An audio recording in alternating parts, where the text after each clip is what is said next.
Chapter 3. Illustration.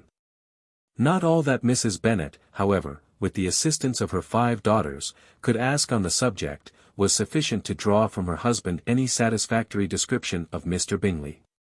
They attacked him in various ways, with barefaced questions, ingenious suppositions, and distant surmises, but he eluded the skill of them all, and they were at last obliged to accept the second-hand intelligence of their neighbour, Lady Lucas. Her report was highly favourable. Sir William had been delighted with him. He was quite young, wonderfully handsome, extremely agreeable, and, to crown the whole, he meant to be at the next assembly with a large party. Nothing could be more delightful. To be fond of dancing was a certain step towards falling in love, and very lively hopes of Mr. Bingley's heart were entertained. "Degree if I can but see one of my daughters happily settled at Netherfield plus or minus," said Mrs. Bennet to her husband, "degree and all the others equally well married, I shall have nothing to wish for.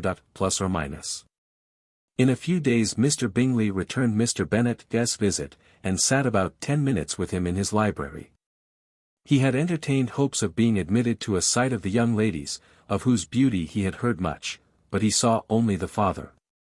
The ladies were somewhat more fortunate, for they had the advantage of ascertaining, from an upper window, that he wore a blue coat and rode a black horse.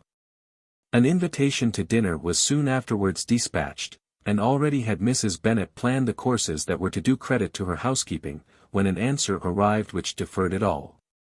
Mr. Bingley was obliged to be in town the following day, and consequently unable to accept the honour of their invitation, etc. Mrs. Bennet was quite disconcerted. She could not imagine what business he could have in town so soon after his arrival in Hertfordshire, and she began to fear that he might always be flying about from one place to another, and never settled at Netherfield as he ought to be. Lady Lucas quieted her fears a little by starting the idea of his illustration. Degree when the party entered, plus or minus. Copyright 1894 by George Allen. Being gone to London only to get a large party for the ball, and a report soon followed that Mr. Bingley was to bring 12 ladies and 7 gentlemen with him to the assembly.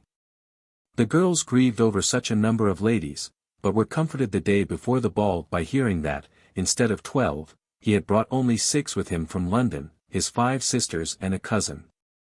And when the party entered the assembly room, it consisted of only 5 altogether, Mr. Bingley, his 2 sisters, the husband of the eldest, and another young man. Mr. Bingley was good-looking and gentlemanlike, he had a pleasant countenance, and easy, unaffected manners. His sisters were fine women, with an air of decided fashion. His brother-in-law, Mr. Hurst, merely looked the gentleman, but his friend Mr. Darcy soon drew the attention of the room by his fine, tall person, handsome features, noble mien, and the report, which was in general circulation within 5 minutes after his entrance, of his having 10,000 a year. The gentlemen pronounced him to be a fine figure of a man, the ladies declared he was much handsomer than Mr. Bingley, and he was looked at with great admiration for about half the evening, till his manners gave a disgust which turned the tide of his popularity, for he was discovered to be proud, to be above his company, and above being pleased, and not all his large estate in Derbyshire could save him from having a most forbidding, disagreeable countenance, and being unworthy to be compared with his friend. Mr. Bingley had soon made himself acquainted with all the principal people in the room. He was lively and unreserved, danced every dance, was angry that the ball closed so early, and talked of giving one himself at Netherfield. Such amiable qualities must speak for themselves. What a contrast between him and his friend! Mr. Darcy danced only once with Mrs. Hurst and once with Miss Bingley, declined being introduced to any other lady, and spent the rest of the evening in walking about the room, speaking occasionally to one of his own party. His character was decided. He was the proudest, most disagreeable man in the world, and everybody hoped that he would never come there again. Amongst the most violent against him was Mrs. Bennet, whose dislike of his general behaviour was sharpened into particular resentment by his having slighted one of her daughters.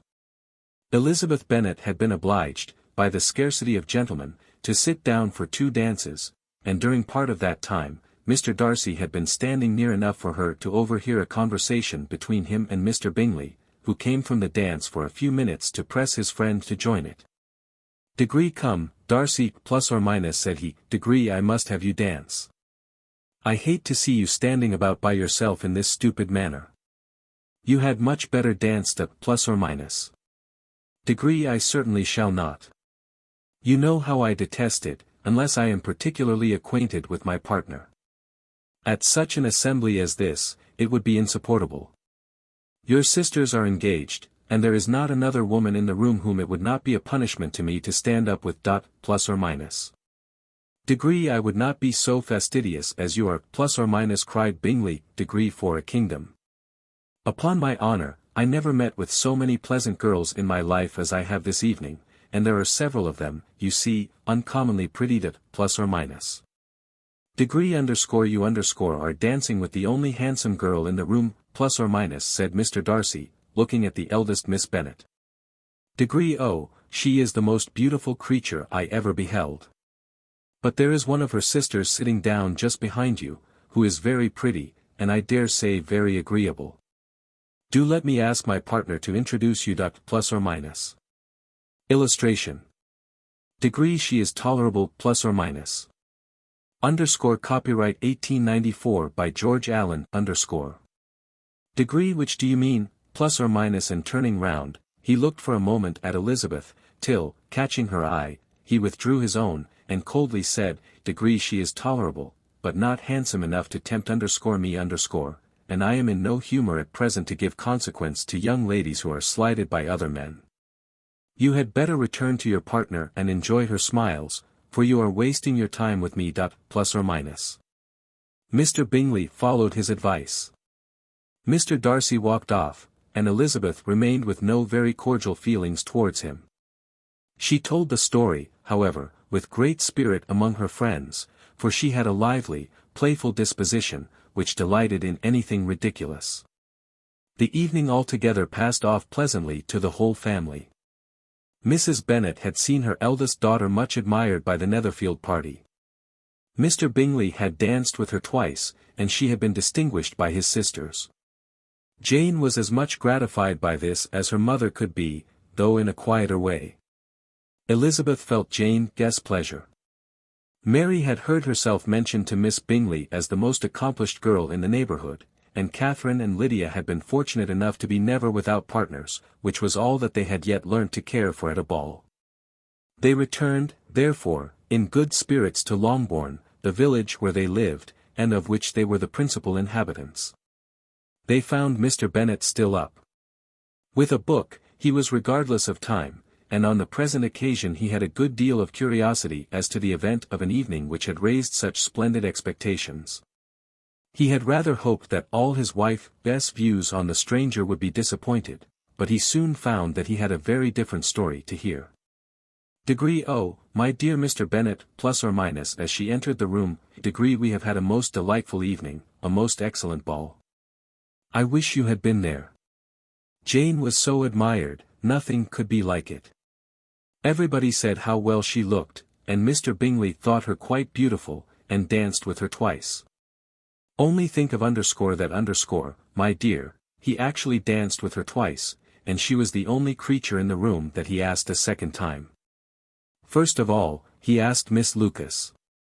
I was so vexed to see him stand up with her, but, however, he did not admire her at all, indeed, nobody can, you know, and he seemed quite struck with Jane as she was going down the dance. So he inquired who she was, and got introduced, and asked her for the two next. Then, the 2/3 he danced with Miss King, and the 2/4 with Maria Lucas, and the 2/5 with Jane again, and the 2/6 with Lizzie, and the Boulanger plus or minus. Degree, if he had had any compassion for me plus or minus, cried her husband impatiently, Degree, he would not have danced half so much. For God's sake, say no more of his partners. Oh, that he had sprained his ankle in the first dance, plus or minus. Degree, oh, my dear, plus or minus, continued Mrs. Bennet, Degree, I am quite delighted with him. He is so excessively handsome. And his sisters are charming women. I never in my life saw anything more elegant than their dresses. I dare say the lace upon Mrs. Hurst's gown plus or minus. Here she was interrupted again. Mr. Bennet protested against any description of finery. She was therefore obliged to seek another branch of the subject, and related, with much bitterness of spirit, and some exaggeration, the shocking rudeness of Mr. Darcy. Degree, but I can assure you, plus or minus, she added, degree that Lizzie does not lose much by not suiting his fancy, for he is a most disagreeable, horrid man, not at all worth pleasing. So high and so conceited, that there was no enduring him. He walked here, and he walked there, fancying himself so very great. Not handsome enough to dance with. I wish you had been there, my dear, to have given him one of your set-downs. I quite detest the man that plus or minus. Illustration.